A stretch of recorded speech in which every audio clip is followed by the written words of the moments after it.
And hello everybody, welcome back to the channel guys. I hope you're all well. Before we do get into today's video, as always, please do smash that like button and subscribe to the channel for daily Liverpool content. So guys, back of course from the international break. Games are going to be coming thick and fast. We've got another one on Thursday, of course, against Toulouse in the Europa League. So yeah, I love this time because I do like to see Liverpool playing 2 times a week. It brings us all happiness, doesn't it? And especially when we're doing well. Of course, yesterday winning against Everton 2-0. Again, not in the most prettiest of fashions, not the best we've ever played, certainly not this season, but definitely getting the job done. Derbies can sometimes be like that, where they are full of emotion and can cause, and just, form kind of goes out the window sometimes with derbies. So sometimes you've got to take away the performance and just think, you know what, we got the 3 points and we got the job done, and we can look for a prettier performance on Thursday. But yeah, we got the main job done, guys, and that's of course beating Everton 2-0. Since then, obviously there has been a bit of a fallout from the other side, which is always quite funny, mainly to regards to the Konate situation. Looking back at that now, I'm thinking, you know what, he probably was lucky. Jurgen Klopp admitted he was lucky. But this season, my goodness me, we've had so much stuff go against us. So as they say, it evens itself out. It doesn't really even itself out for Liverpool usually. But we'll take that one to try and offset the debt a little bit that the PGMO owe us. But even then, if it was down to 10 men, I still think we would have won anyway, 10v10. So it is what it is, but their meltdown continues, and it will continue well into the week. So yeah, get Twitter or something, or X now as it's called, to see all their tears. Now, in today's video, guys, we're going to be discussing, yes, Mo Salah. I always come on this channel and almost talk about Mo Salah all the time, as he always seems to break new records every single week. And well, guess what? He's broken another 4 records after yesterday's performance. So we'll discuss those ones right now. So he's scored or assisted in each of his last 13 league appearances at Anfield. That's a phenomenal feat. Unbelievable there from Mo Salah. Even like yesterday when he wasn't playing well, still being the difference maker for us, still being King Mo, and yeah, scores 2 goals from not really, as I said, it wasn't his best performance by any stretch of the imagination, but as I said, still is the difference maker. And yeah, that takes him to, well, he's scored or assisted in each of his last 13 league games at Anfield. That's a phenomenal record.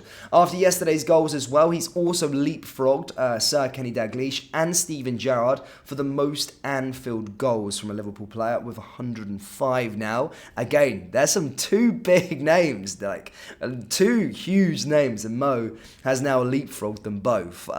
So yeah, don't take that away from him. That's a really good little record there.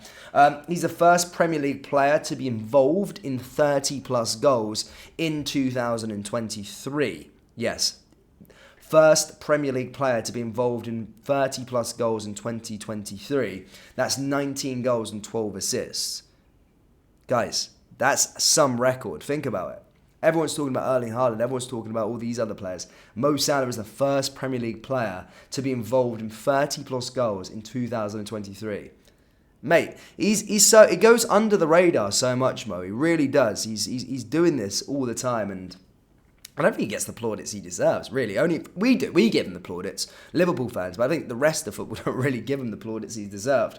And of course, as well, he's involved in 8 goals in 10 league appearances versus Everton. Only Gerrard has more, and that's with 9. So 8 goals in 10 league appearances versus Everton. Only Gerrard has more with 9. So we could probably look at Mo breaking that record in the next match, of course, in the next Merseyside derby, of course, at Goodison. So again, another game, another record, and again, Mo Salah being the difference maker for us. Which leads me on to the next part of this video. And basically, Gabby Ablongamore has came out and has warned the likes of Luis Diaz, Cody Gakpo and Diego Jota that they must step up with Liverpool star Mohamed Salah set to go to the African Cup of Nations in January. Basically, the former Aston Villa striker spoke exclusively to Football Insider and admitted that the Reds will find it really difficult to compete in the absence of the 31-year-old. As I said, Egypt and Salah learned their African Cup of Nations opponents last week, with Egypt taking on Mozambique, Ghana and Cape Verde in the group stage. Now, the tournament does kick off on January 14th, and we'll see the Liverpool star miss a good few Premier League games. Obviously, Egypt expected to do fairly well within the competition. As I said, Salah has been inspired form so far this term, and as we said, we just went through those records that he's already broke this season. He's first Premier League player to score or get 30 goal contributions in 2023 so far. But this is what Oblongmore had to say with regards to Mo heading off to the African Cup of Nations. I think they're going to find it really difficult. If you look at that front line and take Salah out of it, they haven't got a natural right-sided player. Salah is just so important. He lifts everyone's game, and when you know you have a player like him on the pitch, you know you have to be on top of your game. It's a huge loss. He's Mr. Liverpool and irreplaceable. But it does mean Jota has to start doing better. Diaz has to start doing better. Gakpo has to do more. They can all step up. If Salah were to get injured, they have to step up. This is the same thing they're going to have to rise to the occasion. Now, I've lauded our forward players. I do think Darwin Núñez made an impact yesterday as well. Of course, we have got players coming injury, suspensions and thingy. I do think we have got some really stacked forward players. So I don't necessarily agree with what Gabby's going to say. I think I do agree with what he's saying. Of course, Mo, numbers speak for itself. We literally just went through that record, 30 goal contributions, the first player to do so in 2023. Taking away those contributions, I know the African Cup of Nations.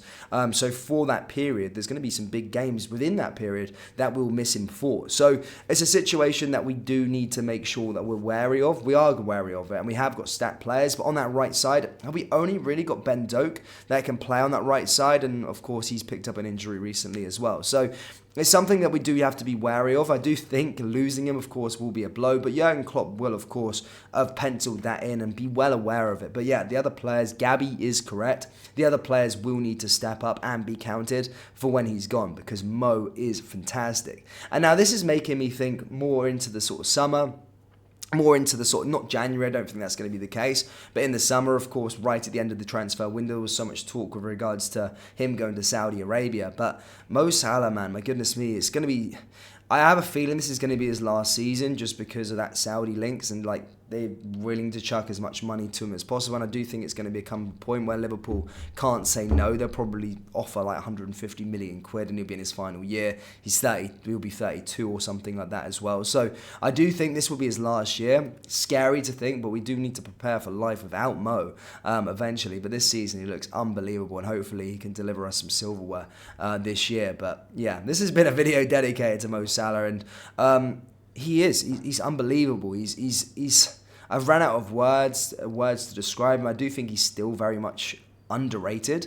I was having a conversation with a friend before a few weeks back, and I was like, he was an Arsenal fan, and he was discussing the best sort of players at the moment within the league, or over the last sort of 5 years. And I was like, Mo Salah, definitely. And he was like, nah, Mo Salah, no. And I was like, mate, look at his numbers. Just go look at his stats. I know we watch every single game, so we see more to it than just stats. And I was like, he couldn't quite believe when he looked at the stats. He was like, oh my God, yeah. It's like everyone gets lauded, and correctly so, like Erling Haaland and all the rest of it, and players, Eden Hazard when he was here and stuff. But I still don't think Mo does get talked about. He gets talked about by us a lot as well. But I still don't think he gets the credit he's due. And he's a phenomenal player. And again, breaking more records. And I think he'll be imperative to our success this season. I think we will have a successful season, and something hopefully that he can be a part of. But yeah. Salah, what a legend, what a player, and again, just keeps on doing it. But Liverpool fans, do let me know your thoughts on Mo Salah, his impact at Liverpool over the last few years, and especially this season, especially in 2023. And do you think we'll be able to cope without him in January? And do you think he'll leave this summer? Let me know down there in the comment section below. That brings us to the end of today's video. As always, please do smash that like button and subscribe to the channel for daily Liverpool content. Thank you guys, and I'll see you all next time. Take care. Peace.